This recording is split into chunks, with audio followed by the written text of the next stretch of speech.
drowning your sorrows? Hey, what's going on? I'm just walking around town. Oh, nice. Yeah. Well, I'm glad I ran into you. I had something I wanted to talk to you about. Oh, yeah? What's that? The ridiculous East Coast bias that, for some reason, feels like my Conquistadori didn't do enough to impress in the Alcibiades.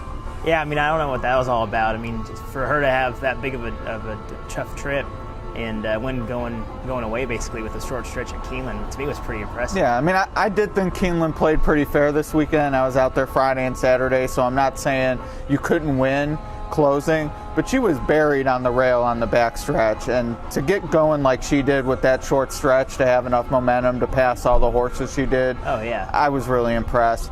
And then the funny thing to me is everyone was gushing over themselves to say how great the runner-up ran.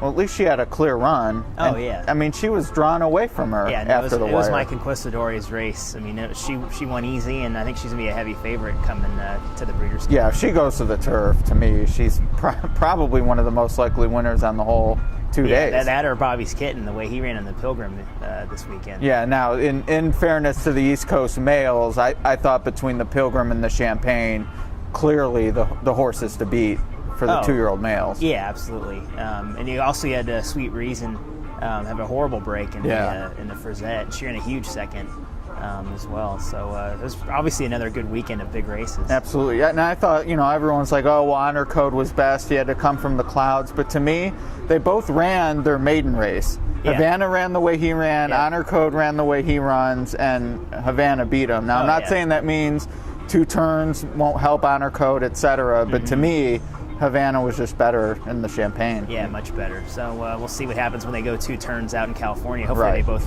make it to the race. And what about Wise Dan and Obviously? Yeah, that was pretty crazy. Off the turf, obviously, for the Shadwell Turf Mile, but for both of them to get beat, I mean, obviously Wise Dan, the weather was so freaky at Keeneland, so you got to kind of draw a line through that race. But obviously getting beat, that's I didn't see that coming. No, me neither. I really thought, out west, not as good as the horses back east in that division, but still I thought it would be a lot of fun to see him and Wise Dan going in with the win against each other. Yeah.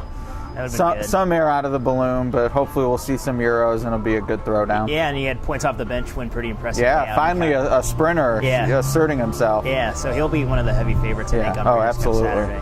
So, all right, 3 weeks away. 3 weeks, can't wait. Well, enjoy your stroll around town. I'm going to enjoy my apple juice. All right, sounds good. See you guys next week.